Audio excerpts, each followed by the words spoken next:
Alright, magandang araw po sa inyong lahat mga kababayan. Batang Maynila to, it's...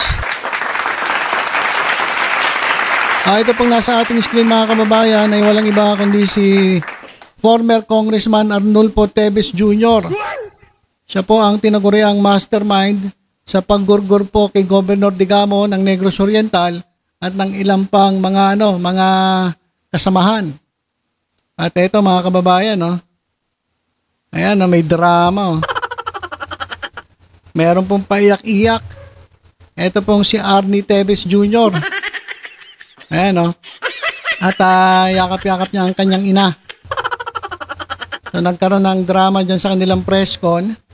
Dahil nga po na-miss nila ang isa't isa dahil matagal na silang hindi nagkita. Ito yung kinabibilabang ko dito sa Pilipinas, only in the Philippines mga kababayan. Yung wanted ay meron pa talagang press con. Binibigyan pa nila ng pagkakataon na magsalita. Di ba tingnan nyo sa yung nangyari dyan sa Timor-Leste. Dinampot si Teves. Pagkadampot kay Teves, wala nang press con. Kinarga agad sa eroplano, dinala dito. Ano nangyari ngayon? Ito, sobrang bait ng NBI. Binigyan pa ng pagkakataon na makapag-press con. Walang only in the Philippines, mga kababayan. Okay lang sana kung kaso nito, tawag doon, pedestrian, jaywalking, o kaya konting theft. Pero mga kababayan, mabigat ang nito Ilang counts po ng murder Pero binigyan pa rin ng pagkakataon na humarap sa media at ipakita, sabihin sa mga tao na siya'y inosente. Grabe naman to NBI na to. Believe din ako dito kay NBI Santiago Director Santiago. Ano nangyayari? Bakit ganun? Bakit may pa-press con pa kayo? Dapat diniretso nyo na yan dyan po sa bilibid. Diba? Para saan ba yung press con? Ba't kinakailangan pa magkaroon ng press conference? Kaya kakaiba talaga. Only in the Philippines. At eto, meron siyang padrama-drama, may paiyak-iyak. O sabi nga ni Congresswoman Janice Ballega Digamo, itong byuda ng napaslang na Governor Digamo. O bakit ka ba umiiyak, Teves? Ikaw ba ay naiyak din nung nakita mo sa CCTV footage yung mga gunmen na ginurgor yung ilan sa kanilang o sa family members ng Digamo? At naiyak ka ba? Nung nakita mo yung mga kapwa mo, mga taga Negros Oriental na nanghihingi ng hustisya? Ikaw rin ba ay naiyak nung yung grupo mo na terrorist group di umano ay tinerrorize itong Negros Oriental? O umiiyak ka dahil na-realize mo na tapos na ang iyong paghahasik ng lagim at ikaw ay humaharap na sa hustisya? Ayan po yung yung sinabi ni Congresswoman Janice Ballega Digamo. Kasi grabe naman May pa-drama-drama pang nalalaman, may paiyak-iyak pa. Ayan mga kababayan. At ito matindi. Sabi ko sa inyo, only in the Philippines. Ito mga kababayan. Siya ay wanted po sa paggurgor ng ilang tao. Multiple murder. Tapos ito ngayon, meron pa siyang hiling. Nagkaroon pa ng lakas ng loob na mag-request mga kababayan. At sabi niya, pakinggan natin. Si Teves. Ito lang sana yung request ko sa sa Korte na sana mabilis yung kaso. Dahil sa totoo lang, kung tatrabahoin talaga yung kaso, sandali lang naman sandali lang matapos kung So, yun lang yung Anyway, I believe in, I trust my lawyers very well. And I know my conscience is clear. So, ang sa akin lang, sana lang mabilis yung proseso para matapos na. Okay, so yan mga kababayan. Merong request to request. Ibang klase mga kababayan meron pa request Ang sabi niya, bilisan daw ng korte. Inutusan pa yung korte. Oy, kayo mga korte. Yung korte nga hawak sa kaso ni Tevez, bilis-bilisan nyo daw. Bilisan nyo ang magiging proseso ng kanyang kaso. Kasi naniniwala daw siya na magiging mabilis naman daw ang proseso o dahil malinis daw ang kanyang konsensya. So, bilis-bilisan nyo daw. Bilis-bilisan. Tapos na sana yan kung di ka nagtago. Di ba? Kung hindi ka nagtago, tapos na yan, matagal lang tapos yan. Kaso nagtago ka tapos ngayon mag-request ka, bilisan. Ambot sa imo. Ambot sa imo dong. Ibang klase talaga. Ayan ambot sa kanding. Ano yung ambot sa kanding? Ano ibig sabihin niya? Ano raw? Ito nga. Sabi, kung hindi ka nagtago, tapos na sana yan. Sana nakakulong ka na.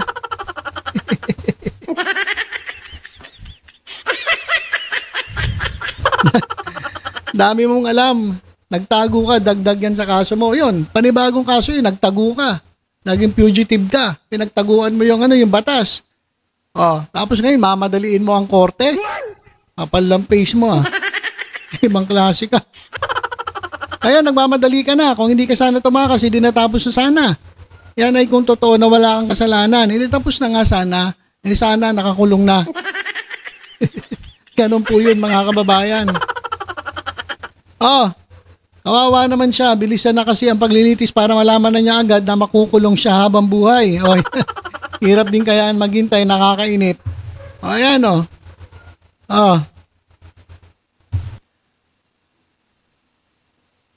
Bilisan nyo na para maipasok na agad sa Muntinlupa. Ibang klase, no? Ibang klase talaga dito sa Pilipinas, no? Yung high profile na wanted ay nabigyan pa ng pagkakataong magkaroon ng press conference at magdrama-drama. At meron pang request.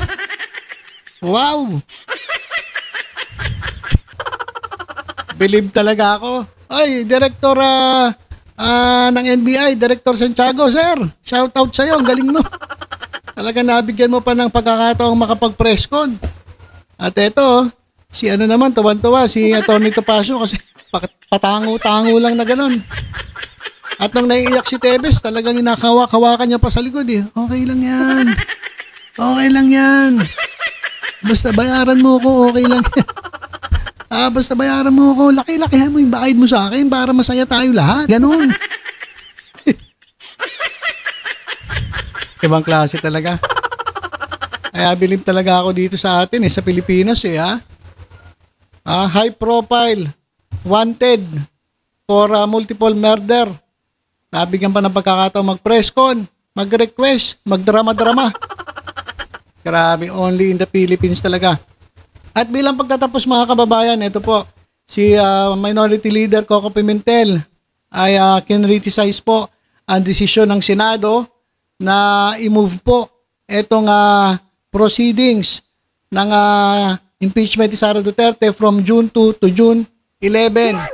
Sabi ni Pimentel, ito raw ay salungat doon sa nasusulat sa konstitusyon na forthwith order. Kasi sabi nga po doon di ba? Sabi po sa batas. Ito po yung batas Ito mga kababayan, highlight ko Ayan po ang nasusulat sa konstitusyon. Ayan Article 11, Section 4, 1997 Constitution, ano sabi? In case the verified complaint or resolution of impeachment is filed by at least 1/3 of all the members of the House, the same shall constitute the articles of impeachment and trial by the Senate shall forthwith proceed.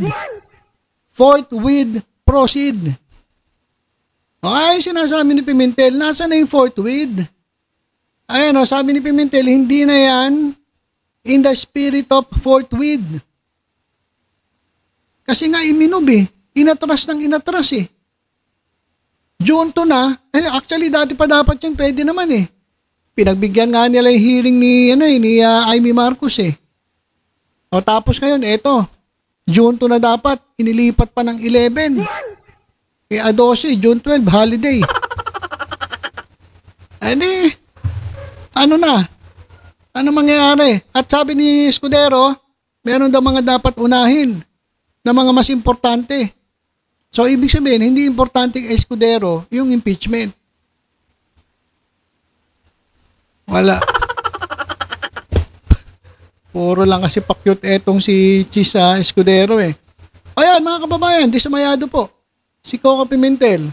Kasi yan po ang ginawa ni Chis Escudero ay salungat po. Yan po sa sinasabi ng Konstitusyong forthwith na order kapag merong impeachment. Okay, so ayan po mga kababayan. Only in the Philippines. Yan po ang mga nangyayari dito sa ating bansa na talagang mukhang dito lang po ata sa Pilipinas ito nangyayari. Ewan ko ba? Bakit ganito? Okay, so yun lang po muna ang ating update. Basta tutok-tutok lang po dito sa Batang Maynila. Ito ay sa iba pang balita. Ingat po tayong lahat. God bless po.